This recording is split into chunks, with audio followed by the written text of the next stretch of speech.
Hello students, welcome to my channel. আজ আমরা class 9 2026 second summative evaluation থেকে school number 30 Raiganj girls high school এই স্কুলের সিন আনসিন এবং গ্রামারের সমাধান নিয়ে আলোচনা করব, যেটা রয়েছে পেজ 308 থেকে 311-তে। প্রথমে রয়েছে রিডিং কম্পিটিশন সিন। এখানে রয়েছে mild the mist upon the hill থেকে, কবিতা থেকে। প্রথম প্রশ্ন, the horizon is an emergency meeting place of the sky and earth হবে, the earth surface.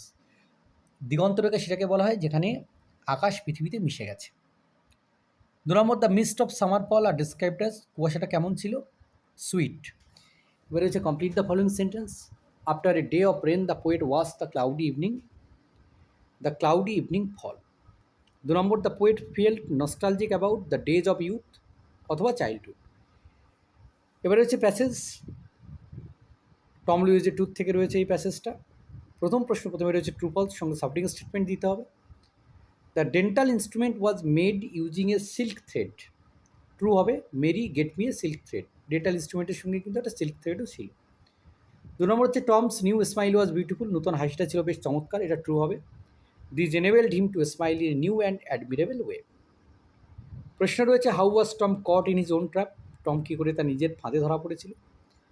Tom pretended to have a toothache, তার যে দাঁতের ব্যথা আছে সেটা সে ভান করছিল। To avoid going to school and go fishing, but Aunt Polly decided to pull out his loose tooth and thus his trick failed. Next দেখো, what kind of a person was Aunt Polly. Aunt Polly কী ধরনের ব্যক্তি? Aunt Polly was loving but strict. She cared for Tom deeply but punished him for his mischief. এবারে হচ্ছে reading competition unseen, আমরা প্রথমে পড়বো, তারপর প্রশ্নগুলোর উত্তর করব। In the olden days in ইংল্যান্ডের প্রাচীন দিনে the law was very cruel, আইন ছিল খুবই ভয়ানক। A man could be hanged for a small offence, ছোট্ট অপরাধের কারণে একজনকে ফাঁসিতে ঝুলিয়ে দেওয়া হতো। The sheriffs who were the keepers of law, sheriff যারা কিনা ছিল এই আইনের রক্ষক, were ignorant men and would hang a person on little or no evidence. একটা মানুষ যার কোনো অপরাধ নেই, নিরপরাধ মানুষকে তারা কোনো প্রমাণ না থাকার কারণে বা তুচ্ছ কারণে তাদেরকে শাস্তি দিত। Often when a man feared some punishment from the sheriff, যখন কোনো মানুষ এই শেরিফদের থেকে মানে পানিশমেন্ট পাওয়ার কারণে তারা ভয় পেত, he would run away to the forest, তারা বনে চলে যেত, পালিয়ে যেত। There he would join the company of other men, সেখানে সে অন্য লোকেদের সঙ্গে যোগ দিত। Who had fled for similar reasons, যারা এই একই কারণে বনে পালিয়ে এসেছে। শাস মেন ওয়ার কল্ড আউটলস, এই লোকেদেরকে বলা হয় নিয়ম বিরোধী, আইন বিরোধী। They made their living by hunting deer and by robbing travellers of the highways, তারা কী করতো, সেখানে হরিণ শিকার করে তাদের দিন কাটাতো, মানে তাদের জীবন জীবিকা নির্বাহ করতো। আর যে ওই ভ্রমণকারী যারা যেত তাদের থেকে তারা চুরি ডাকাতি করত।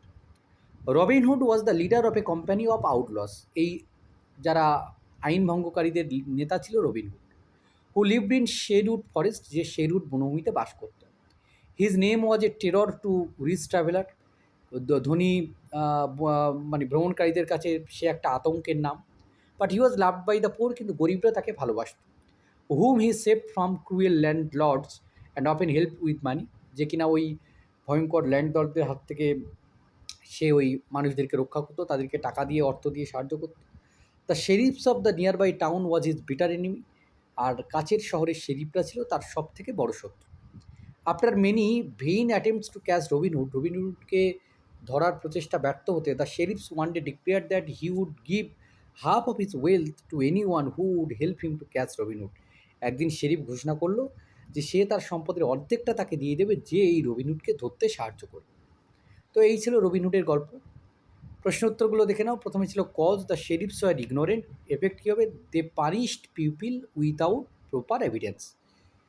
কজ রয়েছে people feared punishment from the sheriffs. Effect কী হবে? They ran away to the forest and become outlaws. Effect হচ্ছে Robin Hood was loved by the poor. Cause কী হবে? Robin Hood helped the poor. প্রশ্ন রয়েছে who are the keepers of the law in England during the older days. পুরনো দিনে আইনের রক্ষক কারা ছিল? The sheriffs were the keepers of the law in England during the older days. সেই পুরনো দিনে শেরিফরা ছিল এই যে আইনের রক্ষক। নেক্সট দেখো, why was the law of England called very cruel in the given passage. যে এই প্যাসেজে আইনের অনুশাসনকে ক্রুয়েল বলা হয়েছে কেন? The law of England was called very cruel in the given passage because people were punished harshly even for small offences often without proper evidence. মানে লোকেদেরকে কঠোরভাবে শাস্তি দেওয়া হতো তাদের বিরুদ্ধে অল্প অভিযোগ বা কোনো যদি প্রমাণ না থাকতো তার জন্য। On what condition did the sheriff declare to give away half of his wealth to someone? যে শেরিফ কেন বলেছিল তার ওই কী জন্যে তার যে অর্ধেক সম্পদ আছে দান করবে? Sheriff would give half of his wealth to anyone who help him capture Robin Hood, যে রবিনহুডকে ধরতে সাহায্য। একটা সুইটেবল টাইটেল দিতে হবে প্যাসেজে, Robin Hood the cruel law and the cruel law, এটা হচ্ছে আমরা প্যাসেজে টাইটেল দিতে পারি। এবারে হচ্ছে গ্রামার অ্যান্ড ভোকাবুলারি দেখে নাও। He brought out of his ragged girdle a bit of silver coin and after a moment's hesitation and muttering he added to it a copper pen. Do as directed রয়েছে। A man who is hard working is sure to succeed, simply পরিবর্তন করলে a hard working man is sure to succeed. Next দেখো, it has been raining since morning. Should he be called by me, voice change করলে হবে should I call him. Narration দেখো, my brother said to me we were playing on the flute in our music class. Narration change করলে সঠিক উত্তর হচ্ছে my brother told me that they had been playing the flute in their music class. Next, everybody will admit it, negative পরিবর্তন করলে nobody will deny it. শব্দগুলো দেখে নাও, extreme fear হচ্ছে টেরর, আর কুইক টেম্পার হচ্ছে cruel. তো এই ছিল এই পর্বের সমাধান।